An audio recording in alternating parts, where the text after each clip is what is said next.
गुड़िकर महत्व महिमा विषय में आलोचना करने जाऊे। प्रथम क्षेत्र है ओलाशुणी, द्वितीय है ओलकणा, तृतीय है भद्रेश्वर।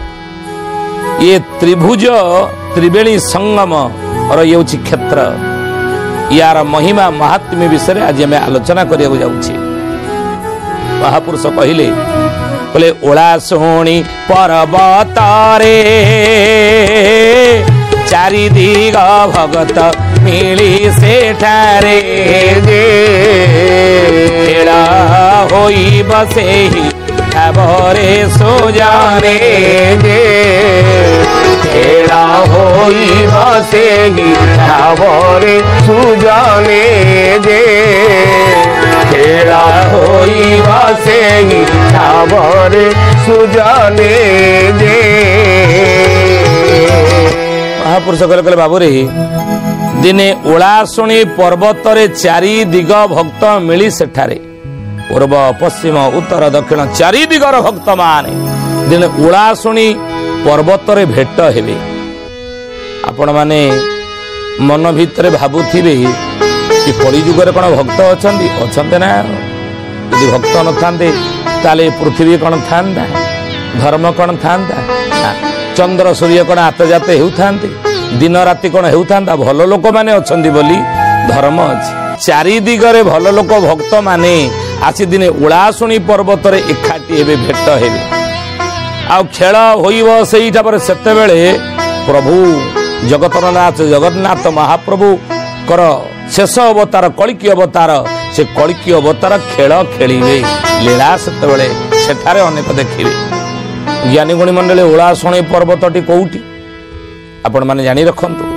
तीनोटी जिलार संगम स्थल हेउची ओलाशुणी पर्वत बा पहाड़, जाकि मालिका वर्णित ए क्षेत्र। तीनोटी जिला कौन ना, गोटे है जाजपुर, तीनटा जिला कौन कौन, गोटे है जाजपुर, द्वितीय हूँ कटक एवं तृतीय हूँ केन्द्रापड़ा। ये तीनोटी जिलार मध्यस्थल त्रिवेणी संगम स्थल हेउची कौन, ओलाशुणी पर्वत, ओलाशुणी गुंफा पहाड़। तेणु गंजाम जिलार बड़खेमुंडीर राज परिवार राजपुत्र भाव जन्म ग्रहण करी एई ओलाशुणी पहाड़ बा पर्वत रे शून्य समाधि नहीं थिबा ब्रह्म अवधूताचारी महापुरुष अर्खित दास साधना समाधि पीठ।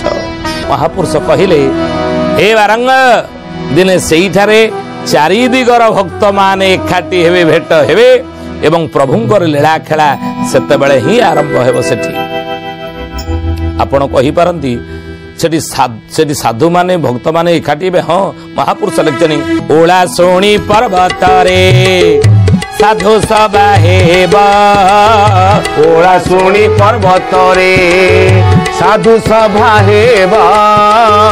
एकाक्षर परीक्षाटी अर्खित करिब, एकाक्षर परीक्षाटी अर्खित करिबा, एकाक्षर परीक्षाटी अर्खित करिबा। दिने ओलाशुणी पर्वत रे साधु सभा हेबो। साधु माने सेठी ओलाशुणी पर्वत रे सभा करिवे। आज आपण जानतु वर्ष को थरुटी ओलाशुणी गुंफा एकादशी मेला जेतेबेले हुए ना, कुआडू केते कोउडू आसंती एवं तांगर परिचय कोन केही से अंचलवासी जानि न थांती, किंतु सेइठारे आसिकी सभा करंती एवं गुंफा एकादशी मेला शेष परे किए कुआडे जाए, कोन तांगर परिचय, तांगर ठिकाना कोन केही जानि पारंते नाही। एभली सभा चली कि आग को चारि दिगर भक्त से एकाठी हे। साधु सभा आउ गोटे हेब, आई समय कौन हम जानती, एकाक्षर परीक्षा हेब। ब्रह्म एकाक्षर मंत्र भक्त माने सेठारे परीक्षा देवे। ब्रह्म एकाक्षर मंत्रटी जी परीक्षा देव से उत्तीर्ण हम परीक्षा रे सत्य जुग पे से विहन रहिब बोली महापुरुष एक कथा कहिचंती। साधु माने जे माने साधु बोलौचंती, भक्त माने जेतले निजक भक्त बोली परिचय दउचंती ना, मोर नाम देख ग्रंथ रे रहिची, तुम्भ नाम काहे देखा, तू बसी नाही मिथ्या भेक बही, बाबाजी नुहंती एका। जय जगन्नाथ पतित पावन ओडिशा बड़ ठाकुर, कल्पवटवासी प्रभु ब्रह्मराज କଳି କଳୁଷ ନିସ୍ତାର। ମହାପୁରୁଷ ଅଚ୍ୟୁତାନନ୍ଦ ମାଳିକାରେ ଲେଖିଲେ ଆଜିର କଳିଯୁଗର ସମାଜରେ ଆପଣ ଦେଖିବେ କିଏ କହୁଛି ମୋର ନାମ ଦେଖ ଗ୍ରନ୍ଥରେ ରହିଛି, ମୋ ନାମ ଗ୍ରନ୍ଥରେ ଲେଖା ହେଇଛି ମାଳିକାରେ ଅନେକ ଗ୍ରନ୍ଥରେ। ଆଉ ସେଇଥିପାଇଁ ମୁଁ ହେଉଛି ଭଗବାନଙ୍କର ଭକ୍ତ, ମୁଁ ହେଉଛି ସାଧୁ, ମୁଁ ହେଉଛି ବାବାଜୀ। ନାଇଁ, ତୁମ ନାମ କାହିଁ ଦେଖା? ତୁମ ନାମ କ'ଣ ଗ୍ରନ୍ଥରେ ଲେଖା ଅଛି ନା? ତେଣୁ ମିଥ୍ୟା ଭେକ ବହି ବିନ୍ଦୁ ବସି ନାହିଁ, ମିଥ୍ୟା ଭେକ ବହି ବାବାଜୀ ନୁହନ୍ତି ଏକା। ତୁମେ ସାଧୁ ନୁହଁ, ତୁମେ ସନ୍ଥ ନୁହଁ, ତୁମେ ମହାପୁରୁଷ ନୁହଁ, ମୋ ନାମ ଗ୍ରନ୍ଥରେ ଅଛି, ମୁଁ ଅଛି ସାଧୁ। ଏଇଭଳି ଅନେକ ପ୍ରଚାର ପ୍ରସାର କରୁଥିବେ, କିନ୍ତୁ ନା, ସାଧୁ ସେମାନେ ନୁହନ୍ତି। ସାଧୁ ହେବାକୁ ହେଲେ ପରୀକ୍ଷା ଆପଣ ଦେବେ। କ'ଣ ପରୀକ୍ଷା ଦେବେ? ଏକାକ୍ଷର ମନ୍ତ୍ର ପରୀକ୍ଷା ଦେବେ। କୋଉଠି ଦେବେ? ଓଳାଶୁଣୀ ପର୍ବତର ଦିନେ ବୋଲି ମହାପୁରୁଷ ମାଳିକାରେ ଲେଖିଲେ। ବାବୁରେ ହେତୁ ଦିଆ ପାଞ୍ଚ ନିତ୍ୟ ପଞ୍ଚସଖା 256 ଆଉ ଓଳାଶୁଣୀ ଠାରେ ଅରକ୍ଷିତ ଦାସ ସର୍ବପରେ ଶ୍ରେଷ୍ଠ ହେଉ। ଜୟ ଜଗନ୍ନାଥ ପତିତ ପାବନ ଓଡ଼ିଶା ବଡ଼ ଠାକୁର କଳ୍ପ ଭଟ୍ଟବାସୀ ପ୍ରଭୁ ବ୍ରହ୍ମରାତ୍ରି କଳି କଳୁଷ ନିସ୍ତାର। ଓଳାଶୁଣୀ ପର୍ବତରେ ପାହାଡ଼ରେ ଯେଉଁ ଅରକ୍ଷିତ ମହାପୁରୁଷ ଶୂନ୍ୟ ସମାଧି ନେଇଛନ୍ତି, ସେ ସେହି ସମୟରେ ପରୀକ୍ଷା ସାଧୁସନ୍ଥ ମାନଙ୍କର ନେବେ। କାହିଁକି ନା ଇଏ ସମସ୍ତଙ୍କ ଭିତରେ ସିଏ ହେଉଛି ଶ୍ରେଷ୍ଠ ବୋଲି ଅଚ୍ୟୁତାନନ୍ଦ ମହାପୁରୁଷ କହିଲେ। ଶିଶୁଆନନ୍ଦ ବାରଙ୍ଗାଗରେ କହିଛନ୍ତି, ଆମେ କହୁନୁ। ହେଲା ଓଳାଶୁଣୀ ପର୍ବତରେ ସାଧୁ ସଭା ହେବ, ସାଧୁମାନେ ସେଠି ପରୀକ୍ଷା ଦେବେ ଏକାକ୍ଷର ମନ୍ତ୍ରର ବୋଲି ମହାପୁରୁଷ ମାଳିକାରେ ଏକଥା ଲେଖିଛନ୍ତି। ଓଳାଶୁଣୀ ପର୍ବତର ମହିମା ମାହାତ୍ମ୍ୟ ଆଗକୁ ବଢ଼ିବ। ହେଲା ଓଳାଶୁଣୀ। ଆଉ ଗୋଟେ ଦ୍ୱିତୀୟ ହେଉଛି ଓଳକଣା, ସେଇ ନିକଟରେ ଅଛି ଓଳକଣା। ତାର ମାହାତ୍ମ୍ୟ ମହିମା କ'ଣ, ସେଇ ବିଷୟ ମହାପୁରୁଷ ଆଲୋଚନା କରିଛନ୍ତି ବାରଙ୍ଗାଗରେ। କ'ଣ ବୋଲି ମହାପୁରୁଷ ଶିଶୁଆନନ୍ଦ କି ସୁଧୀଜନୀ ଜ୍ଞାନୀ ଗୁଣୀ ମଣ୍ଡଳୀ। ଓଳକଣା, ଓଳାଶୁଣୀ ଏବଂ ଭଦ୍ରେଶ୍ୱର। ଓଳାଶୁଣୀ କଥା ଆମେ ଆଲୋଚନା କଲେ। ଦ୍ୱିତୀୟ ହେଉଛି ଓଳକଣା। କହନ୍ତିନି ଓଳକଣା ମେଲଣ, ଆଳି ଝୁଲଣ, ବିନୋଦ ବିହାରୀ ଚାଚରୀ, ସଦେଇ ଚରଣ ପାଚେରୀ। କହନ୍ତିନି ଆଳି ରାଜା ଝୁଲଣ ଏ ପ୍ରସିଦ୍ଧ। ଆମ ଓଡ଼ିଶା କ୍ଷେତ୍ର ଭିତରେ ଅନେକ ଜିଲ୍ଲା ରହିଛି, ଯେଉଁ ଜିଲ୍ଲାର ପରିଚୟ ଗୋଟେ ଭିନ୍ନ ଆକାରରେ ସାରା ସଂସାରବାସୀ ଜାଣିଛନ୍ତି ବା ଓଡ଼ିଶାବାସୀ ଜାଣିଛନ୍ତି। କ'ଣ ସେ ଜିଲ୍ଲା ଗୁଡ଼ିକର ପରିଚୟ? ପ୍ରଥମେ ଆପଣ ଦେଖନ୍ତୁ, କହନ୍ତି ଓଳକଣା ମେଲଣ। ମେଲଣ ପ୍ରତିବର୍ଷ ହେଉଛି, ଚାରିଆଡ଼େ ମେଲଣ ହେଉନି କି? ଏ ମେଲଣ ଯେତେବେଳେ ହୁଏ, କିନ୍ତୁ ଏ ସବୁ ମେଲଣ ଭିତରେ ଓଳକଣା ମେଲଣ ହେଉଛି ପ୍ରସିଦ୍ଧ। ସେଇଭଳି ଆଳି ଝୁଲଣ, ଝୁଲଣ ଯାତ୍ରା ପ୍ରତିବର୍ଷ ହୁଏ, କିନ୍ତୁ ସବୁ ଝୁଲଣ ଯାତ୍ରା ଚାରିଆଡ଼େ ହେଲେ ମଧ୍ୟ ଆଳିର ଝୁଲଣ ହେଉଛି ଓଡ଼ିଶା ଭିତରେ ପ୍ରସିଦ୍ଧ।